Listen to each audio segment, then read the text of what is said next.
talk about the topic posthumous marriage. So can anyone tell me what's the purpose, the rationale behind a posthumous marriage according to the two stories we read? Yes, so that Lian? the daughter could be taken care of? Uh-huh. After them? Yeah, her spirit would be provided for. Very good. Can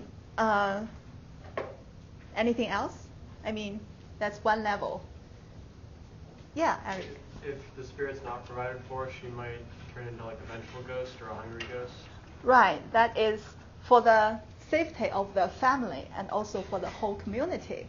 Right. So we see it's not just a marriage, like the encounter of a living and a dead or two dead people. Some sexual encounter. It's also something very grave, important behind that. And so today our stories, two of them also touches upon the theme. But as we will see, they approach this topic from a different take. And we can learn more about marriages and women's position, in family and in society from two stories. Okay, so the first one, the daughter of the king of Wu. So as usual, who would like to summarize the story? We all read that, right? Okay, Dakota. Basically, there was the daughter of the king wanted to marry a student, and he was getting ready to leave to go study it, and he asked for her hand in marriage, and the king refused. Okay. And she was so upset, she died of grief. And then when the student, Han, I think was his name, Yeah, came Han. back, found he was dead, he returned and gave offerings to her, and she appeared to him, and they went into her tomb, and she set out a feast for him, and they got married, and she gave him a pearl. Okay. And she said, if you see my dad, give him my best wishes. Good. And he went to seek out the king, and the king thought that he had broken into her tomb and stolen the pearl from her. And he went to have Han arrested, but then he ran to her tomb and told her what happened. And so the daughter appeared to the king and told him that she gave him the pearl and that her image was sullied and disgraced by his refusal to have her marry Han. And then the queen appeared and went to go embrace her daughter, but she disappeared in the smoke. Okay, yeah, basically that's what the story is about. So anything, interesting you find there? Okay, so first of all,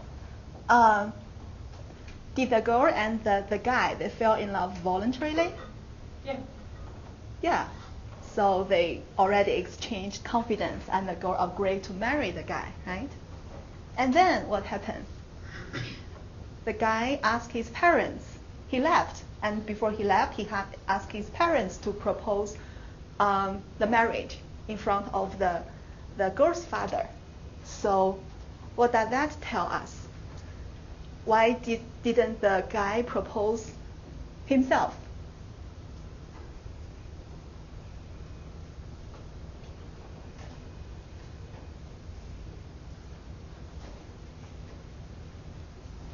Yes, Morgan?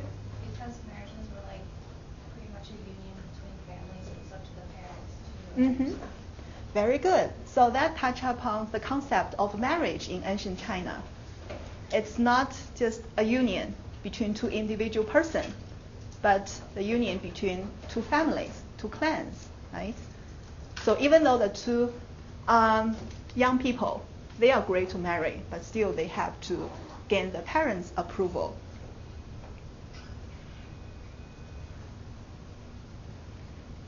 Okay, so the parents, Han's parents, they did what their son asked them to do. So they went to the king and proposed. And what's the king's reaction? Did he agree? No, he refused. And moreover, he was enraged, right? So how do you make sense of his anger? Why would he be so upset by the proposal of marriage? Yes, Eric? He probably thought it was kind of insulting because he's the king, so he's like has a really high standing. So if someone of a lower standing like asked to marry his daughter, it might be insulting. But we didn't know whether the guy was from a noble family or not. Right? What if the guy, his own family or a big family? I mean, high rank, wealthy. It didn't mention about the guy's background, right? So maybe, yeah, you're right that he felt insulted. Perhaps because the guy was from a lowly family, but maybe he was also from a big family. I mean, were they on an equal status with the girl? So if we put that factor aside, since we cannot determine, what other reasons you may think of that caused his rage? Yes, Nathan? He wasn't directly involved in the decision, maybe. Okay. Percy? The fact that they had been meeting in like secrecy beforehand without him knowing. So if he knew that the daughter and the guy had agreed, have a secret agreement beforehand. Yeah, that's also possible. But suppose if he didn't know that, because it's not clear. The story didn't tell us that for sure. It may be or may not be the reason. If we put that factor aside, and what other reason you may think of?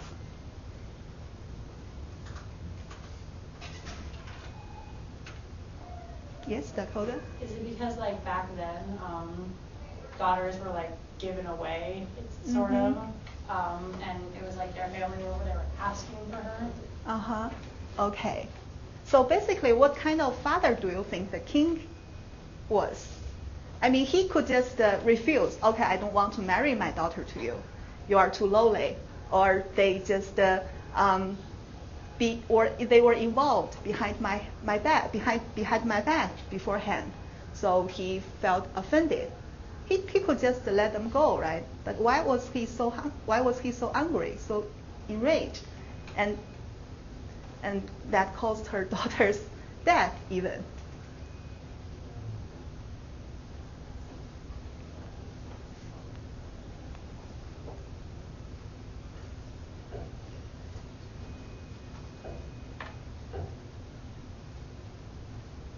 Okay, let's put that question just aside for a while, and let's move on and see if we can answer it later on. Okay, so when Han came back, his parents told him that Purple Jade died of grief, right? So, and Han, we know he was heartbroken. He made offerings to her tomb and eventually evoked the girl's ghost to appear in front of him. And the girl chanted a poem, just like the other story. We know these stories were written by literati, highly literate person. So poems are a common way for them to express feelings. So let's look at the poem together.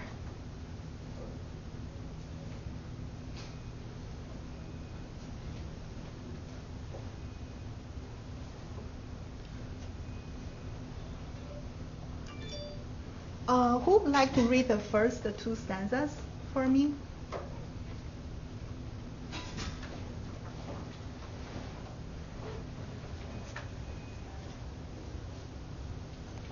How about Kayla? Okay. Can you see the letters clearly? Yeah.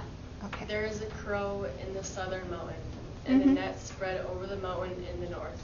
But the crow flies away. What can that net do? It was my wish to follow you, but slanderous talk was too much. Grief brought on an illness, and I ended my life beneath the yellow mound. That my fate was ill. Whose fault is this injustice? Okay, so that's the first two stanzas. we see the image of a crow and a net, and then yellow mound. Oh, what is the yellow mound? Do you remember Yellow Spring? We learned previously, after people die, there are several destinations. And Yellow Mound here refers to the place where the dead people go. Okay. So let's think together. What are the first two stanza? What sentiments does the first two stanza express?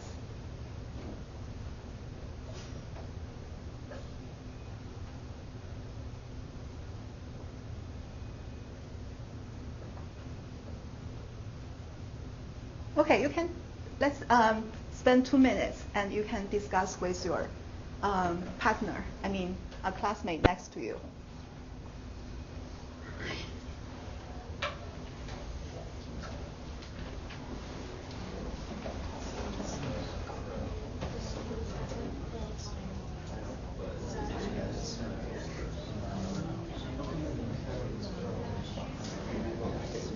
So think about what does the crow refer to and what does the net refer to?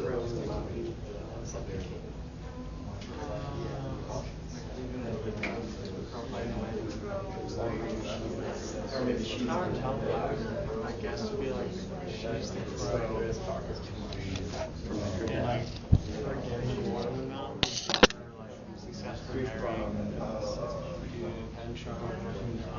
so there's a net over it so he can't get there. He's being blocked. Okay, that makes sense. It says the crow flies away. Oh, you don't bring the text today? Oh. Okay. I think it flies away. Yeah, you can look at the screen. Who do you think the crow referred to? That's kind of what I was thinking. We were talking about how the crow could be the guy who is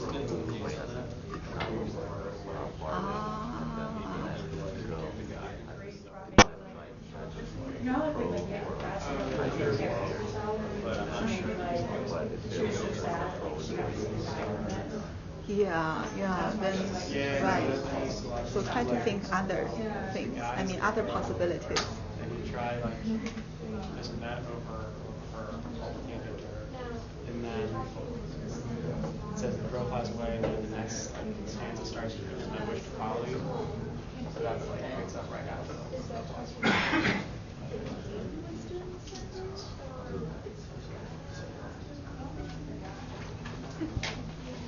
Okay, so the crow. I hear someone think the crow refers to the guy or to the girl or to the king. Let's see what's the reason you think in these ways.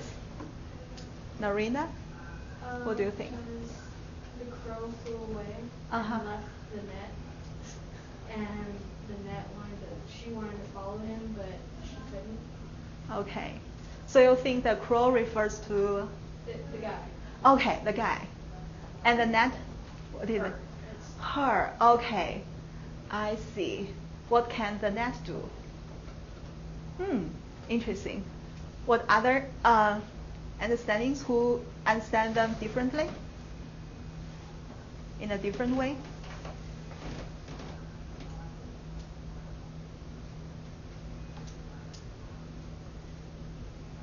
Amil, what? Just now you thought the crow. Similar to what another person said. Okay. So we all agree that the crow referred to the guy. Okay. Let's see. Okay. So how about here? I ended my life beneath the yellow mound. Here, that refers to the girl, right? Of course. And that my fate was ill. Whose fault is this injustice? Whose fault do you think she means? Her dad. Okay. The king's. The king refused to marry her to the guy she loved. Very good. So basically, she from this sentence, I ended my life. It's as if she emphasized the agency of herself, right? I ended my life. It's not like I died. Yes, Hugo? So with that in mind, is it possible that in the first stanza the crow refers to her while the net refers to her father? Maybe saying that ending her life was the only way she could escape? If the crow flies away. Yeah, that's the other possibility, right?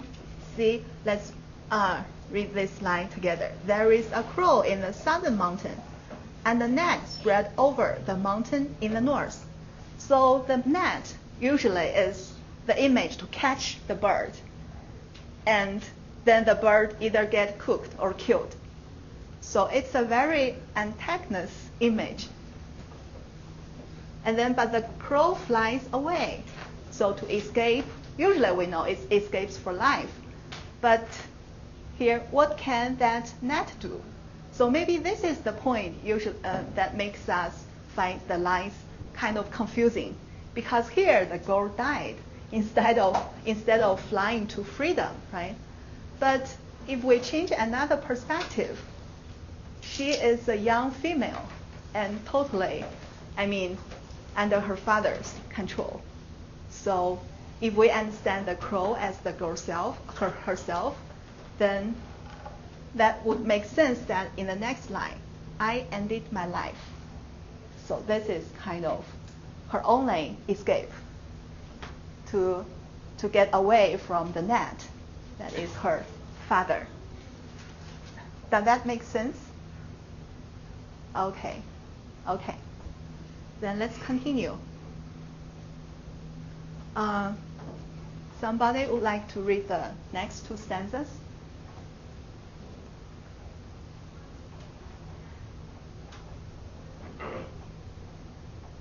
Garcia, would you please? Selena, I'm sorry. The finest of the feathered creatures is known by the name of phoenix. If on one day the melon is lost, it grieves for 3 full years. Though there are many other birds around, there is no one to be her mate. Thus I present a miserable appearance to meet with you so resplendent, so far apart, my heart is still with you. How could I forget you even for a brief moment? Okay, so what sentiments does these two stanzas express?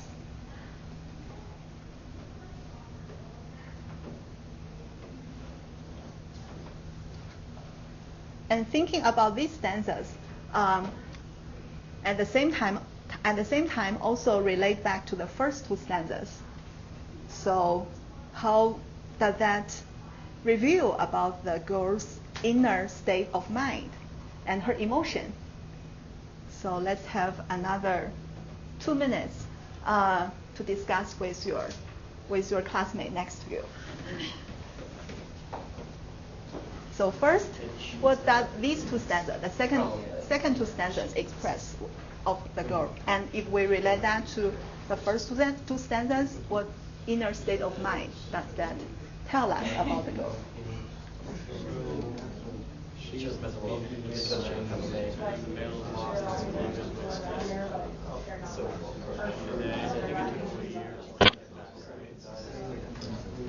this one's pretty soft.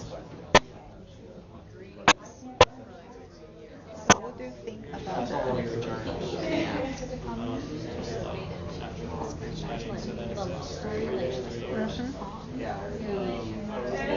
He's here, she's not here, and she's grieving for.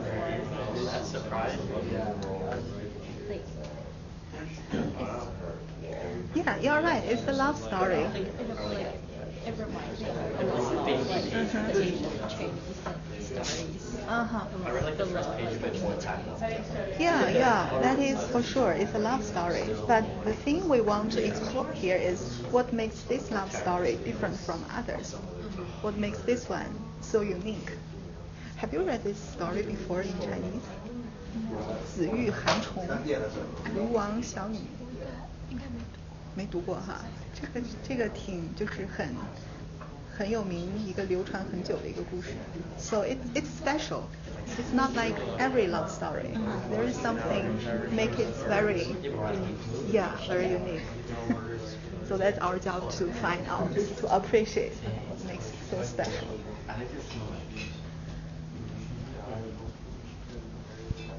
Okay, so what sentiments does these two standards express? Yes? Well, I think she's not represented as a feathered phoenix. Uh-huh. And the male is lost is obviously the guy that she had loved, that she wasn't allowed to marry. And then she grieved for 3 years. And though there are like other ex-suitors, she didn't want like any of them. Mm-hmm, mm-hmm. So then she was really sad. And she took her life. Yeah. But she said she never forgot about him. Right. Basically, she expressed her steadfast love toward the guy, right? So it's a way for her to assert her loyalty, a loyalty to Han Chong, to her lover, and also to her true feelings. Her feeling goes to him. So if we relate these two stanzas, I mean her assertion, expression of her loyalty to the guy she chose, and in the first two stanzas, her strong wish to escape from her father's control, even, I mean, by means of death. So what kind of inner state of mind do you see about this girl? I mean, in other words, to be loyal to the guy she chose is the same as to be loyal to what?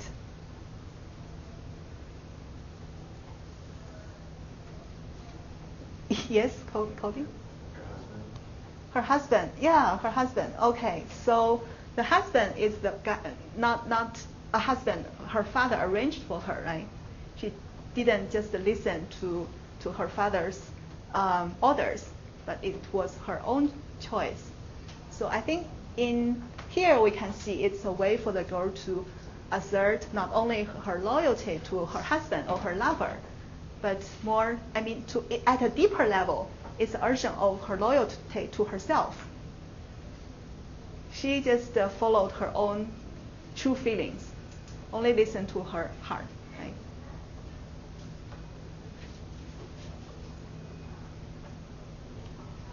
Okay, of course, I mean, we have already known that in ancient China, women, they are, I mean, in the patriarchal system, women was in a very disadvantaged position.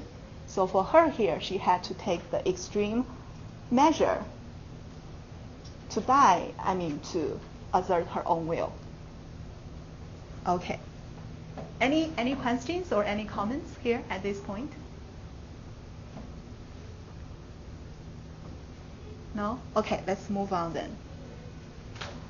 So she invited the guy to follow her to the tomb. Did the guy just immediately agree? He hesitated, right? He hesitated. He like blinked, kind of. Yeah. What was the reason he gave her? I mean, the girl just professed her deep love, deep feeling for him, but he refused to follow her immediately. What's the reason for that? And what makes him change his mind?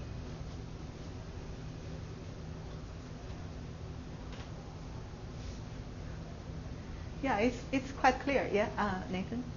He says the dead and the living travel different paths. Uh-huh. And then she says, well, if you don't come with me, we're never going to see each other again. So. Okay. And her love, her affection was very sincere for her, for him, right? Okay. So basically they are like thinking in two different planes at the beginning. The guy was thinking about the boundary between life and death. And that is also the principle we have encountered again and again in these stories, that the living and the dead, they follow two different paths. They cannot just mingle randomly. That is at one level. But the girl, she was thinking in terms of affection, in terms of feeling. Okay, so eventually, of course, the guy, he changed his mind and he entered the tomb. And they became husband and wife. Their love consummated, right? Okay. So after that, Purple Jade gave Han Chong a giant pearl and sent him away. And also, she told him to go to see his father, to go to see her father, right? See her father and send her respect to him. And the guy did that. So we know what happened in the following. I mean, that almost made the guy arrested and accused of being a grave robber. The king, we know he was not a kind person, was not a kind man. So he almost persecuted Han Chong, cost him life. So let's think of this matter. Do you think the Purple Jade, the girl, she was aware that such a request would put the guy into a very dangerous situation?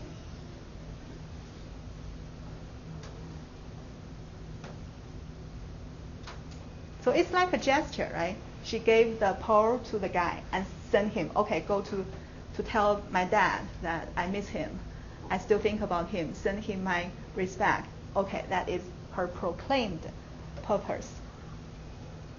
Like she is a filial girl. Yeah, we grant that. That is true at one level.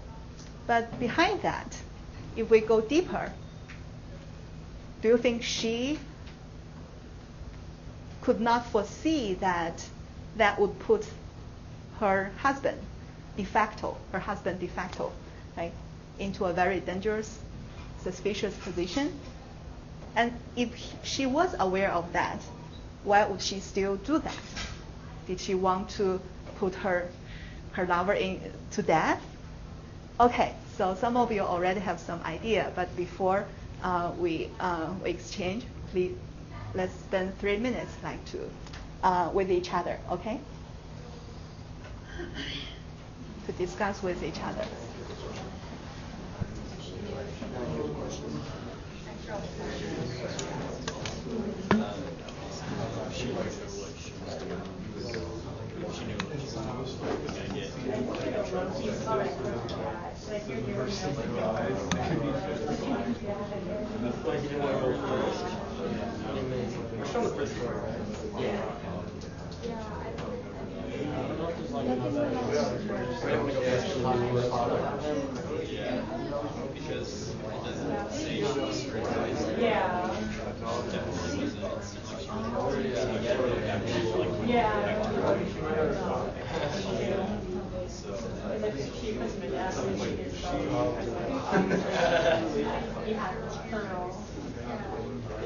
I mean, I'd probably be pretty good. Well, you see. Say like 3 people from one and him having to build something you could do with him. Do you think the girl want to harm the guy? I don't think so. When he came back and he said, oh, your dad's trying to get me, she went and talked to him. Okay. Said, it's fine. Like, yeah. He's not lying. Okay. Okay. So why would she, I mean, in the first place, send him to her father then? Yeah, you're right. He definitely doesn't want the guy be arrested or harmed, right? Yeah. Maybe to like see him, like just say like she wants to pay her respects, like she's still here. Like, she's still here? You mean? That like her ghost wants to like give respect to the father. Oh, okay. So you mean she just tell the truth, just want to express her feelings for her father. Yeah. Okay.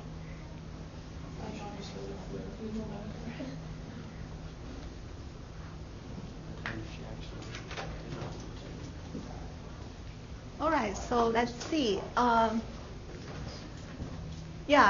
Her proclaimed purpose to send the father to send her husband to her father was to express her missing thought of her father, right? And some of you, I heard, agree. Yeah, that is, we should not doubt her sincerity at this claim. But if we think deeper. I mean, okay, on the one hand, it was her love toward her father. That's human nature, right? But if we go deeper, what behind that, behind the filial love, what else do you think there is?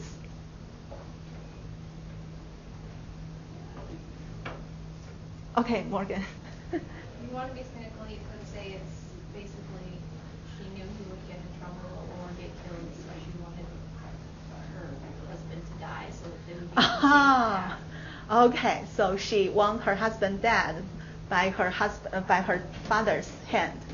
Okay, that's really a cynical idea, cynical thinking. Okay, good. That's one way to interpret this. What other method? I mean, what other ways to think about that? Yes, Percy?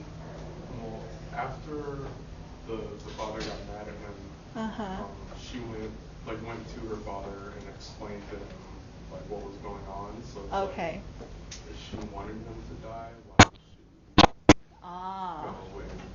go and explain for him like her plan would have went through? So she doesn't want the guy to be harmed. Yeah. Okay. Maybe she did think it through. Yeah. So she sent the guy to her father and put him in a dangerous position. But then eventually she kind of rescued him, proved his innocence, so that we can rule out the possibility. So why? What's the purpose then? I mean, in addition to express her missing feeling towards her father. Yes, Eric? Maybe she wanted to like show like some family might like worry that if someone dies, like they would become like a vengeful ghost or a hungry ghost. So if he comes like to the father with evidence, which she would think like the pearl would be evidence, that like they're married now, then the father wouldn't worry about her coming back at all. Like to reassure her father that I am settled. I'm settled with the person, with the guy. So don't worry about me being an angry, vengeful ghost. Okay, yeah, that's a step further. So don't forget that the guy was the same one. Her father refused to marry her to. And that is the reason she died. She died of grief, right? And now she, as a ghost, sent the guy her father disapproved in such an angry manner, and to tell her father, okay, your daughter misses you in the underworld, and here's the pearl. What would the father think? What kind of gesture was that? Yes, it's kind of like her like F you to her dad, because she's like, haha, I got married anyway, I went behind your back. It's kind of like a slight towards him. Yeah, right, exactly. Yes. So it's like to provoke her father. See, I still got married to him. I'm dead. You can do nothing to me. Somebody raised hand behind, in the back. I just know, is that you? Okay. So right, I mean, it's a different way. I mean, another way, like kind of bypass the patriarchal authority. Here referring to her father, right? And that relates back to the point, the first two stanza, why we say she is the crow and the father is the gnat. I mean, if we think about how powerless women were back then in ancient China, like it's kind of, I mean, very, how to say, it's miserable, right? They have to resort to such extreme means to assert their will. But on the other hand, it showed how much courage, how much determination they have, right? Just to show their determination, to prove their own will, to be loyalty, not just to her lover, but more importantly to herself, to her true feelings.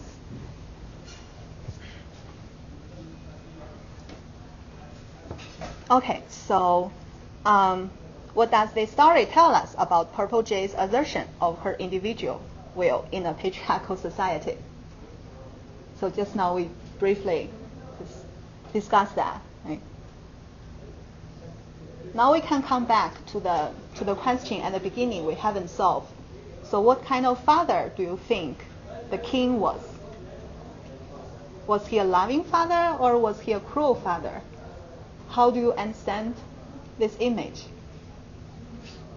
Oh, I forgot to mention a detail. Okay, eventually when the girl's mother came out, tried to embrace her, how did the girl react? She turned into smoke. Right. She could consummate her love with the guy in her tomb, but she would not embrace with her mother. It's everything. I mean, it's not said very explicitly, but the gesture, we can see what she meant, right? So, yeah. What kind of father do you think the king was? Controlling. Okay, controlling. What else?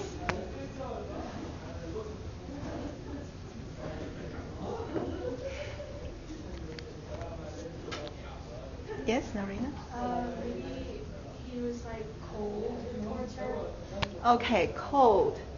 In what way? Just in the sense of not giving her the happiness she wanted. Okay. And she either had to do it his way or she wasn't going to get anything at all. Okay, so he would not recognize her will. Yeah. Right? Would not give her a choice to make her own decision. Okay, so that's also controlling, very domineering. Very good. But do you think, in a sense, do you think she loved her? He loved his daughter? Okay, Morgan? I mean, you could see him turning down the marriage proposal as being like, oh, you're not good enough for her. Like, maybe he thinks very highly of his daughter. Yeah. We see in movies and in real life too, right? Like a father love his daughter so much that he would not let her go. No man would be, worth her hand. So in that sense, we can say this father, he was a doting one, very loving, but doting to a point that he would not recognize that his daughter has her individual, personal will. So, and that kind of also accords with the image of a patriarchy authority, right? The family head. He was not only the family head, but also the head of the kingdom. So in a sense, he was kind, he was loving, but in another sense, he was kind of domineering, controlling, right? So, yeah. Now we see there are multiple layers in the image of the girl, right? Purple jade, and also in the image of the king. So now I'd like to give you like 2 minutes to write down, thesis about this story. So, what does the story tell about the the girl's assertion of her individual will in a patriarchal society?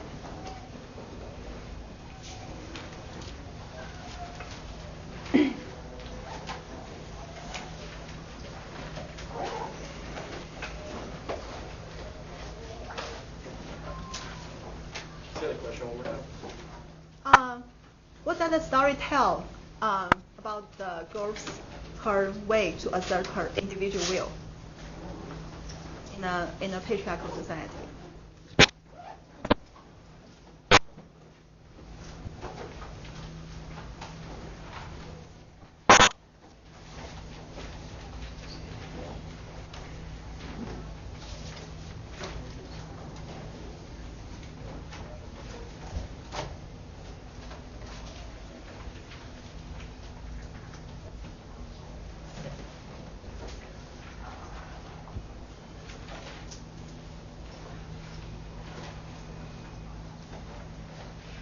Okay, let me repeat the statement again. What does the story tell us about Purple Jade's assertion of her individual will in a patriarchal society? So Purple Jade, the girl's name, right? How did she assert her individual will? I mean, to be loyal to herself.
Yeah, 3 or 4 sentences would be suffice. I just meant this to be a brief exercise for us to practice how to write a thesis statement and later on to think about how to support this. I mean, what's the basis for you to think this way, to have this opinion? Oh, by the way, just as a reminder, our first writing assignment is due next week this time. So it's already posted on the Blackboard. So you may begin to think about it and start to write it. The 3-page short essay. And all the requirement you can see online.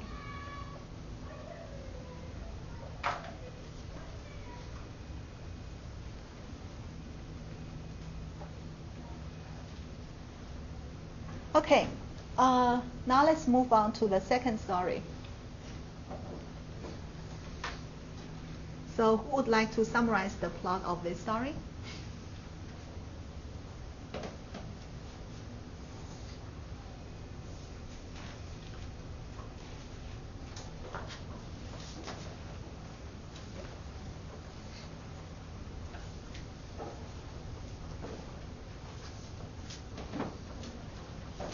Yes, Liam? I'm Emil. So there were these 2 people, when you and Calvin, while they were young, they promised to get married to each other. Uh-huh. And as they got older, the guy got conscripted, so he was positioned somewhere far away for like a war or something like that. Mm-hmm. I think it was like for 9 years. Yeah. So, like, during those 9 years, this guy grew up and the family decided that they needed her to get married. So they married her off to somebody that she didn't want to be married to. And so after 3 years, I think like that, she died of grief because she didn't get to marry the person she wanted to. And then Wang eventually came back and asked where Wen Yu was to a neighbor, and the neighbor said she died. And so he went to visit her grave and started mourning there with like offerings or something like that. And then she appears to Wang and says that if you just open her grave, she'll come back to life. And so she did come back to life, and after she came back to life, and then so the person that she was married off to filed a report because when Yu and Wang ended up getting married, and then the emperor had to make a decision where it was okay for them to get married because there's no other instance where someone came back to life. And at the end it says like it was like the power of love that moved the heavens so that she came back to life and married the person that she wanted to. Yeah. So what do you think this story which point do you think this story is similar to the last one? And which point different? Jyoti? Well, they both died of like grief. Like Okay. they both were married because they wanted to be. So both the girls died because they were upset. Yeah, so death was the common theme in the two stories. And what's the function or what's the purpose of death? Are they the same as well?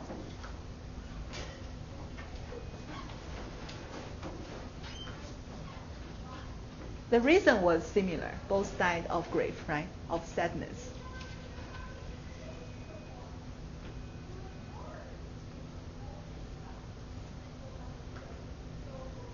Okay, let's see. How many years were the girl separated from her fiancé? 9. Only 9. Okay. He was away for 9 years, and then her parents married her. How long did that marriage last? 3 years. Okay, 9 plus 3. And after she passed away, how long did it take for the guy to return? Yes, another 3.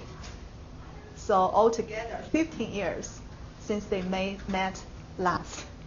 It's a very long time, right? Very long time. Yeah. So what caused their separation? The ultimate reason that caused their separation. Yes? He went to war and was detained himself. Right. He was conscripted to a military campaign. And we would assume that it was kind of exteriorization of the king, of the emperor's ambition, that he drafted his subjects, his people, to fight in the battlefield. So that caused the two lovers to be separated.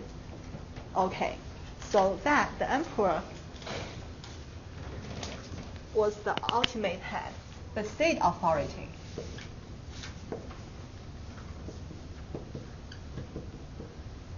Okay, the emperor.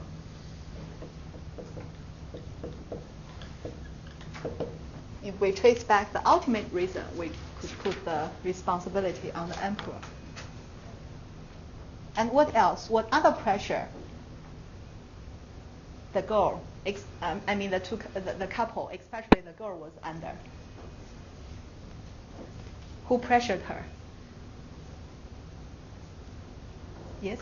Her parents pressure? Okay, so then her parents, what kind of authority do you think that represent? Bullying? Yes, parents, like family authority. So she had to submit. She didn't die before her marriage, but she did die after her marriage. Okay. And after she resurrected to be united with her old lover, right? But then somebody else jumped out, also want to claim her. Who was that guy? Her husband in life. Yes, her husband, because her marriage was real, right? Was legal. So her husband.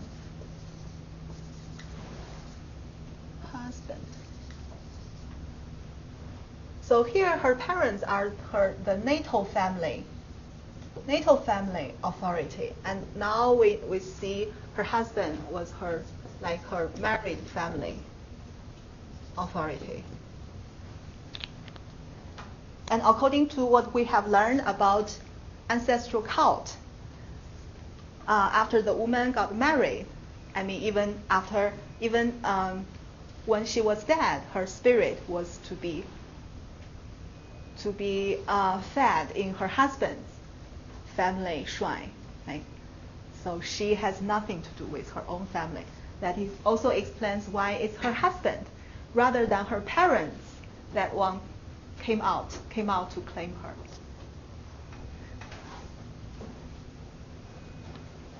So these 3 types of authority, they all pressured on her, kind of claimed control over her, right?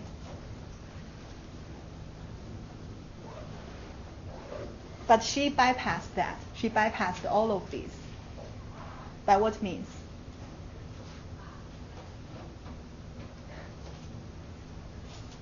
Eventually, she got united. She was together with her fiancé. Even though after 15 years, they still were together. Okay, what contribute to that happy ending? Let's think about what contribute to that happy ending. Yes? Her coming back to life. Her coming back to life. Okay. Let's see what she said. Okay, here. My thoughts for you did not cease with my death. I still seek to fulfill our love. So I still seek to fulfill our love.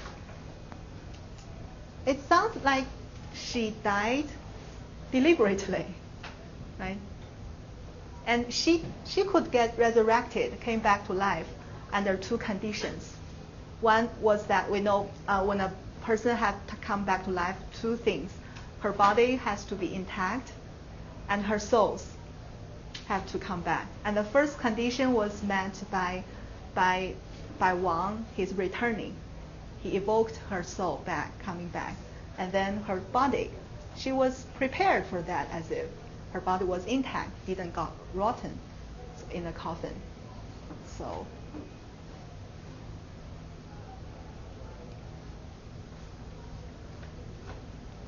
okay, so I'd like to ask you to think about death in this story and also in the first one. Both women, they died. Ostensibly died of grief, died of sadness. But in a sense, death played an important role that guaranteed their eventual happy ending. In this story more explicitly. In the Purple Jade story, less so. But still, we can see that they got fulfilled their wish, right? Their feeling. So, how to understand death here?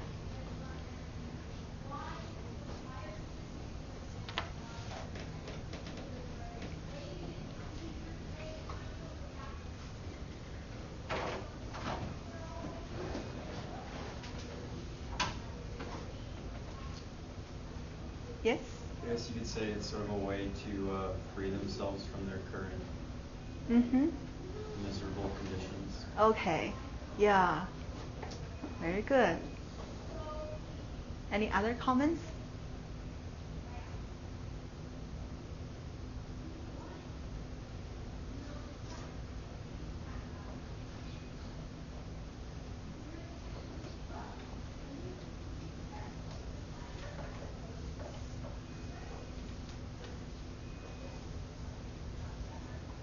So have you ever think that death, in this light, it can be a way for ghosts especially,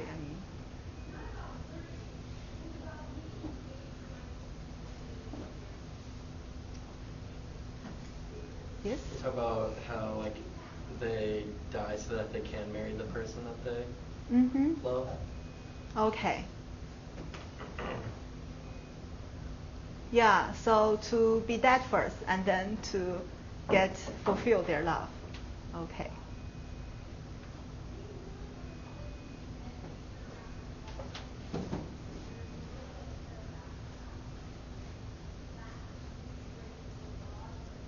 Yeah, I think these two stories just provide us a different perspective to see death. Right? We have talked about death in so many times in different stories, and here it's another kind of meaning it has. And also it helps us to think, in a very kind of stabilized society, very hierarchical, gender hierarchy, social hierarchy, how female women, they struggle. In a very narrow space. You can tell, right? It's a very narrow space. But even in that narrow space, they still try their best to exert their will. Yeah. Okay, we have some time for